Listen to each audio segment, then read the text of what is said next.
Hey Dad Squad, and welcome to the Run With My Son show, where we are dads who are determined to not let the headwinds of life push us off the path to a lifelong heart-to-heart relationship with our sons. And we do that through deliberate, focused run chats that we have with our sons as we're out together in the great outdoors through fitness. So welcome. Today's topic, if you're joining us now live here on Facebook or if you're watching the recording afterwards, either on Facebook or YouTube, our topic today are the top 5 strategies for reducing technology. Now, let me start off by saying that I am absolutely not saying that technology is entirely bad. I am no Luddite. I'm a user and lover of technology myself. I'm speaking to a cell phone for crying out loud at this moment. But there is a time and a place, and raising kids today is not the same as it was 30 years ago. Technology aids and abets what has become a real epidemic, a crisis in our country of obesity and of a host of other childhood diseases. And I'm considering the distance between fathers and sons to be just one of those diseases. And it is aided and abetted, believe it or not, by certain technology and by the over-reliance on that technology. Do me a favor, Dad Squad, if any of this sounds relatable, go ahead and hit a like button, hit that thumb, hit that heart button.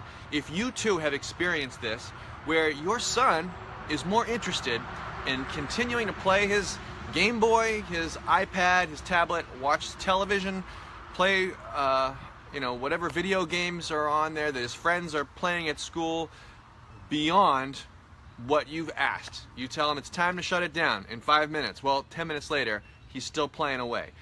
Just one more minute, Dad. Let me just save this. Well, you know what? I had that experience too when I was younger, but we knew when to shut it down. We knew when Mom and Dad were serious. We knew when to walk away, and we knew how to bridge one activity with another in a way that today's generation is having more and more trouble with. Because the technologies that we have today follow us everywhere, and they're designed to be addictive. In order to continue playing, you gotta press that button now, or else you're gonna lose progress tomorrow. I could go on with them, but it's supplanting the physical activities that we all know and love, and we know will extend and improve our lives. These things are stepping in, and they're taking away from the quality and the quantity of our children's lives. So dads, I know you don't want that. Step up and jump on in and find one of these strategies today that's going to help you reduce technology in your son's life. So let me jump on in with a very straightforward one, and that is to set a schedule for technology time. In our household, where we have 3 sons, everybody understands and knows that certain days are designated technology days, and certain days there is no technology. And now sometimes we may have to reshuffle as circumstances insist. For instance, we went on a family vacation last week, so that long 7-hour car ride would not have been a great time to have instituted a technology ban, a screen time free day. Wouldn't have worked very well during that 7-hour car ride. So that was not our technology free day, but we had it yesterday. Ordinarily, a Thursday is an iPad day in our house. Not yesterday. Because of the way the rest of the week was shuffled around, yesterday became our technology-free day. It's like taking a fast, banning technology for a day. Everyone will live. Believe me, dads, they will come out the other end, and maybe they'll grumble at first, and maybe you need to build up to a full technology-free day, depending on what starting point you're at. But the point is to have a schedule. We allow iPad usage on just 3 mornings per week. And ordinarily, as I say, there are exceptions, but ordinarily those days in our household are Tuesdays, Thursdays, and Saturdays. We allow the kids when they wake up to play a little bit of their iPad. And that's it. We don't let them jump on it throughout the rest of the afternoon or throughout the rest of the week. The other mornings of the week have their designated technology too. We allow video games in front of the television on Wednesdays and on Fridays. And that's it. Those are the only days that they're sitting there with a controller in their hand. And then television, likewise, is rationed out, if you will. Now, this is great for a couple of reasons. Children and adults, but children are terrific with schedules. They understand, they know how that works.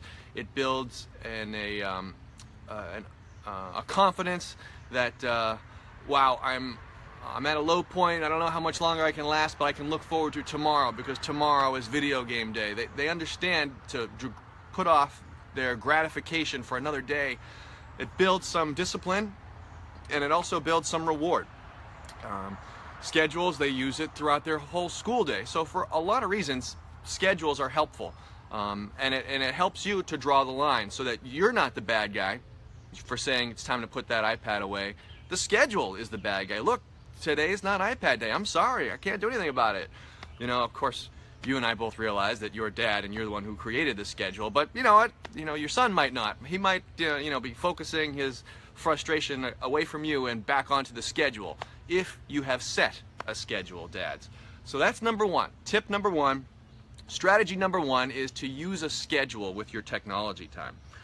Because our ultimate aim here is to reduce the use of leisure technology. Now, a lot of this, you might say, you're going to allow educational technology at any point, and that's your decision, Dad. We allow computer use, for instance, to do math work and even math edutainment pseudo games a little more freely than we do these other apps.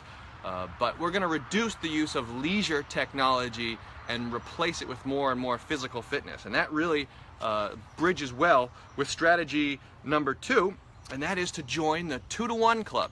The ratio of 2-to-1 is a great, easy to remember one where your son will, in time, learn to spend 2 minutes of physical activity for every 1 minute of reward screen time that he wants to earn. So beyond your established schedule, in our household, as I said, we have some morning time that we've reserved for those systems. We allow the boys to earn a little bit of extra video game or iPad time if it fits into the family schedule, and if they do their work in between the morning and that afternoon by putting in those 2-to-1 minutes. If they're out and about riding the bicycle around the block, or if we go to Taekwondo class, if they go swimming, something we did practically every day last week on our vacation. So I don't feel fully bad that they got so much screen time while in the car, because they were certainly active for the rest of the week. And you want to put something like that in place too, Dad Squad, by giving a reward to physical fitness. It begins to have a value for them beyond the nebulous concept of banking, which I talked about in last week's episode. But when they're banking away those minutes of physical activity today, they're going to be able to withdraw from the bank tomorrow when they want a few extra minutes on their Game Boy. So the 2-to-1 club is a great motivator, and it's something that I recommend to dads, to parents everywhere, if you need that extra incentive to get them out and about. And there's lots of ways you can do it. You know, a 30-minute family walk around the block is going to buy 15 minutes of screen time. That's terrific. You know, a lot of television programs are 22 minutes long. Well, that's 11 minutes of kicking the soccer ball around the backyard. You can find, you know, when you're just looking for small blocks of time, you can find those ones in the 2-to-1 ratio without much effort. All right, number three is another one that's often overlooked, and that's simply to keep a log of your technological time. It's so easy to just walk away from an engaged child who is got his nose buried in the tablet, so that you can go and sweep up or whatever chores you might have around the house, and just forget all about what the clock is telling you, that an hour and a half has disappeared. You got to keep a log, Dad, and this is going to help both you and your son. You can post it someplace on a cork board or on the refrigerator if it's helpful, but be aware of when the screen time starts and when it finishes. We have a little kitchen timer on our oven, and with the floor plan that we have, when that thing goes off, you can hear it all over the first floor of the house. You know, that oven does not want to be ignored. So we use that timer not just when we're cooking. We use that timer to inform the whole family when screen time is done. All right, time to shut it off. Again, it's to help with the transition. It's to take away the frustration with mom and dad for being the ones that are powering off the TV, shutting off the video games. Suddenly, it's the timer. It's the oven that's the bad guy in the situation because the timer went off.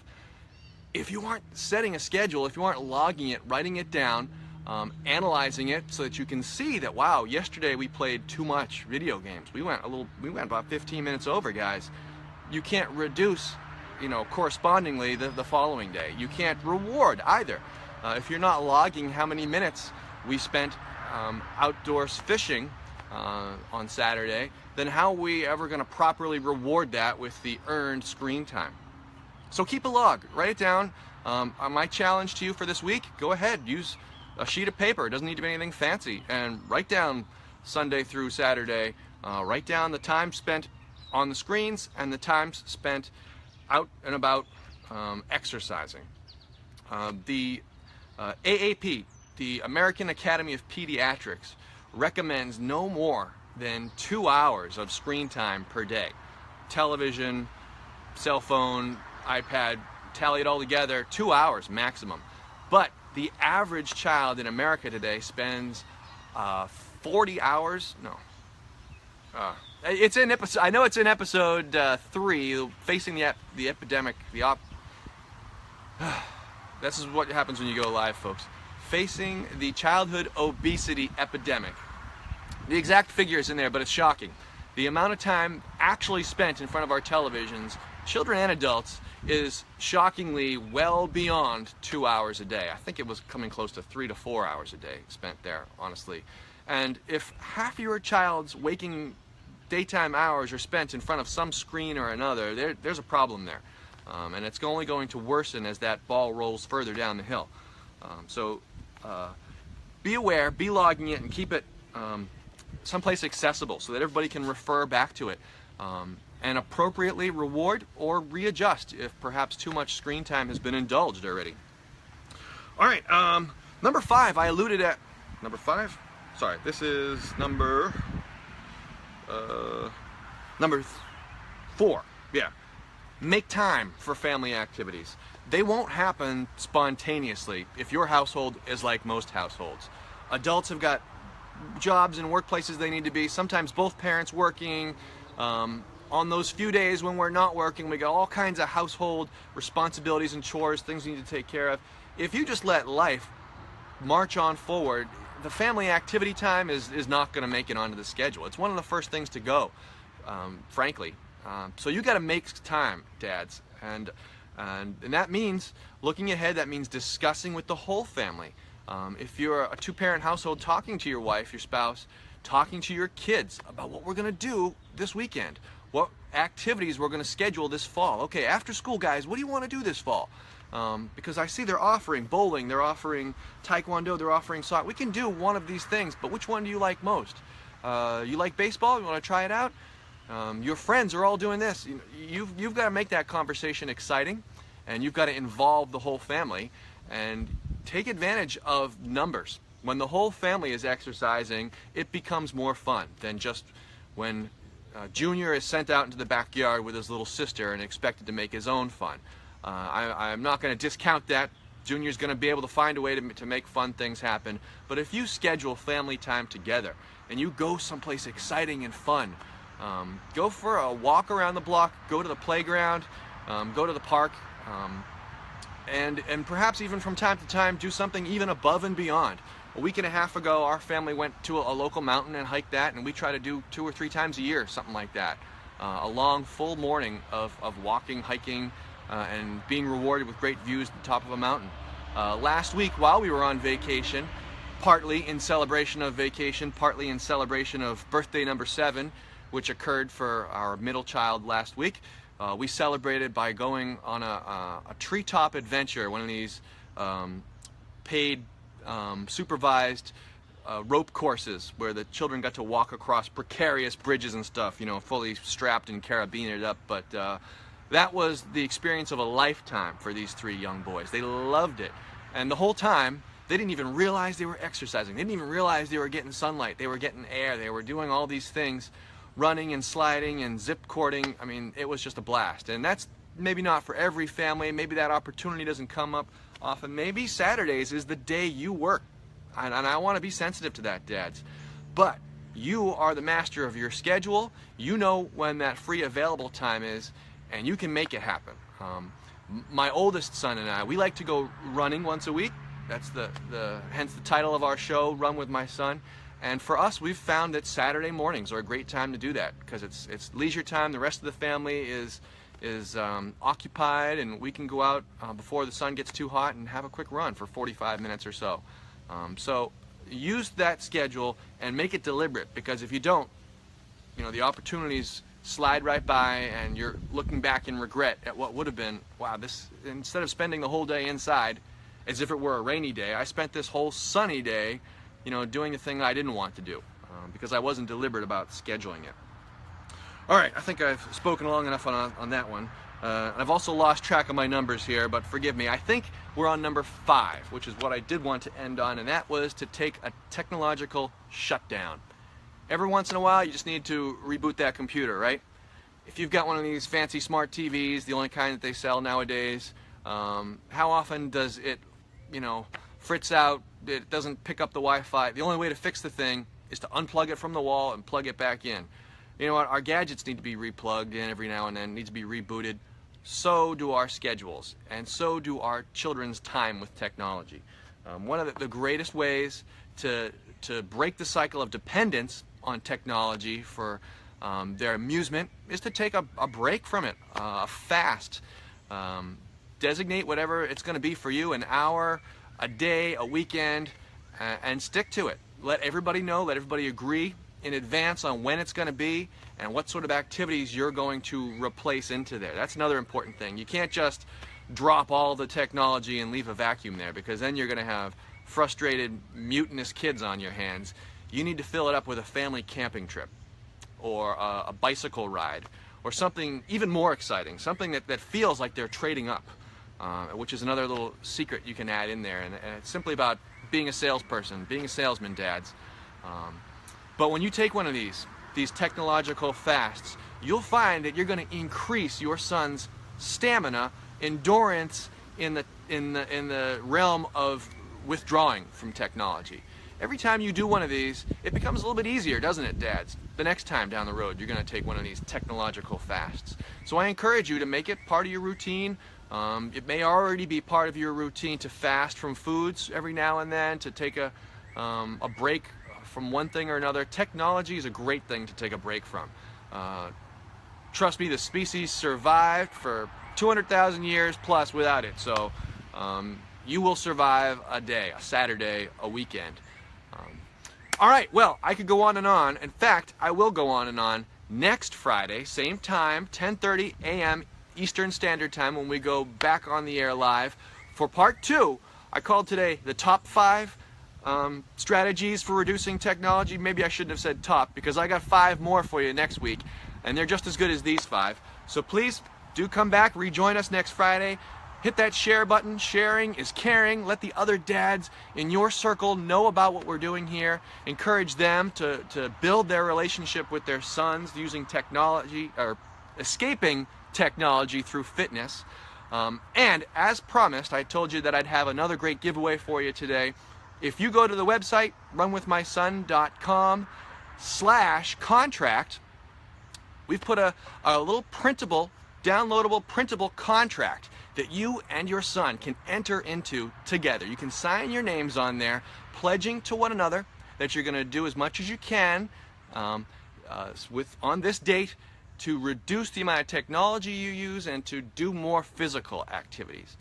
And it's amazing when you put something in writing, when you pledge to one another, and when you make it clear the purpose. I'm doing this because I love you and I want to be closer to you. I want to spend more time with you. I don't want to be buried with my nose, reading the newspaper on my phone. You're going to be doing this too, dads. Let me make that clear. It's not a one-way technology fast. You're both doing it together. When that contract is there in print in someplace, again, visible with the refrigerator magnet, it's an incredible motivator. And you can honestly make your own contract with anything. I don't, pretend to be the only person who knows how to whip up a contract, but we took away all the friction, put it up there on the website for you for free. There's nothing stopping you. Just go up there right now, runwithmyson.com. You can see it in the free resources, or if you remember, the URL is runwithmyson.com/contract. Download and print that contract. Talk about it with your son. Get excited about it. Build up some enthusiasm, and take a bit of a break from the technology. I hope one of these 5 strategies is something that really lit you up, that opened your eyes, that got you enthusiastic, and is something you can take on today. Perhaps more than one of them, perhaps all 5 of them. That would be great. But do find a way to make fitness a part of your day as much as technology, sadly, is already part of your day. All right, well, thanks again for joining us. I hope that yours is as sunny as mine and that you're enjoying the rest of it. Spend it outside, and give your son a big hug for me. All right, see you next week.